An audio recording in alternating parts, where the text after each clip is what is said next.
A bombshell discovery. News 5 Investigates has uncovered more troubling cases of abuse and neglect at El Pueblo Boys and Girls Ranch. These cases kept hidden from the public until Chief Investigative Reporter Eric Ross started asking questions.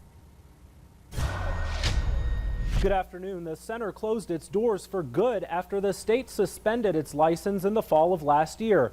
But our investigation found state officials knew about abuse and neglect cases years before they took action.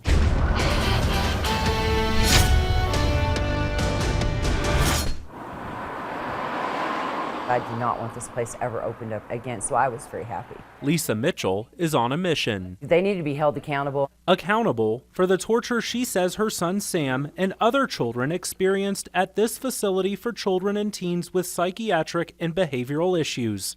Sam suffered a brain injury at birth, and after struggling in elementary school and having severe mood swings, Lisa sought help. Child Protective Services felt they could better care for Sam, and at the age of 11, he was sent to El Pueblo.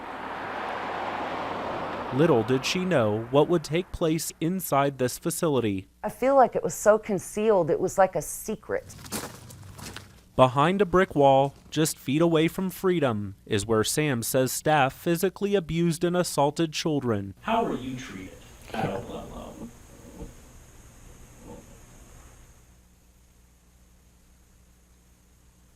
I got knee strikes. Female staff would, like when they restrained me, they would pinch me.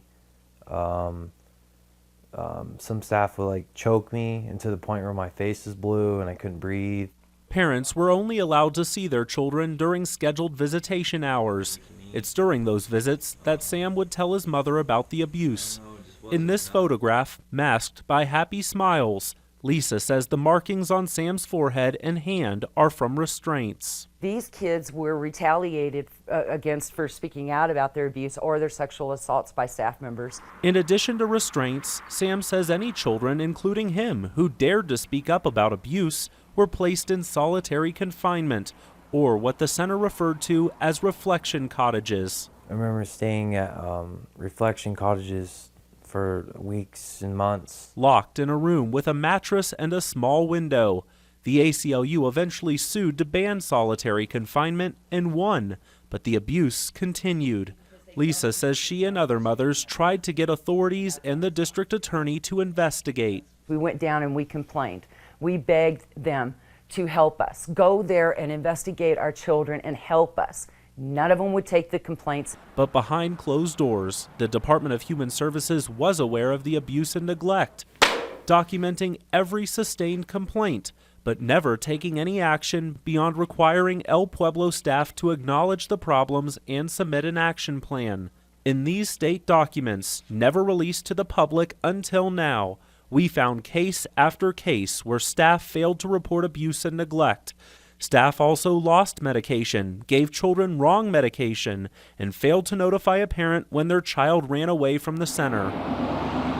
The facility, with more than $10 million in assets, is also accused of not providing adequate food for children. We would ask for food and they said they don't have any food. In this suspension summary report, children at El Pueblo have consistently expressed that they are hungry, and in one case, staff had no explanation after a child dropped a significant amount of weight and had bruises. Your tax dollars went to fund this. You funded child abuse. The same month El Pueblo had its license suspended. The state received 4 complaints, one of which alleges El Pueblo staff abused a child by pulling her hair and scratching her, even elbowing and kneeing them. Earlier that year, staff kneed a child who wouldn't sit down at a table. The state found employees didn't utilize appropriate discipline in that specific case.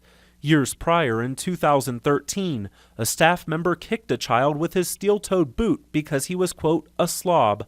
The employee admitted his emotions took over. Ironic because the staff member, later identified as Richard Fine, was hired as a counselor at the center. Yet News 5 Investigates found he has no prior experience working with children. But somehow his degree in Bible studies from an unaccredited university landed him the job. How can this happen? How did DHS not know? How did the state not know? El Pueblo's mission was to protect and care for children, but time and time again, State reports show El Pueblo staff failed to demonstrate an interest in and knowledge of children and showed a lack of concern for their care and well-being. Reports also show El Pueblo staff failed to refrain from reporting false and misleading information to the Colorado Department of Human Services on multiple occasions. But it's hard to set an example when your CEO is in on the cover-up. Jimmy Cardinal, who was paid more than $128,000 a year, was also accused of inappropriately restraining a child just last summer. DHS investigators reviewed the video and determined the situation was not an emergency that would justify the use of a physical restraint. Cardinal also submitted false and misleading documentation to the state regarding the incident. Sam's nightmare ended in May 2014 when the state finally agreed to release him to his mother. But he will always remember the facility he says stole 5 years of his childhood. I miss the fact that I never got to go to a public middle school or a public high school, get to play and do regular teenage stuff. Although the facility is closed for good, This is how they took my kid. These are Lisa all says that's not enough. records. She wants both former employees and El Pueblo board members to face criminal charges. I don't know who is going to hold them accountable, but we demand a grand jury. And we couldn't find a single case where an El Pueblo employee faced charges for child abuse or neglect. Instead, they were eventually terminated after multiple complaints or were able to quietly resign and move on with their lives.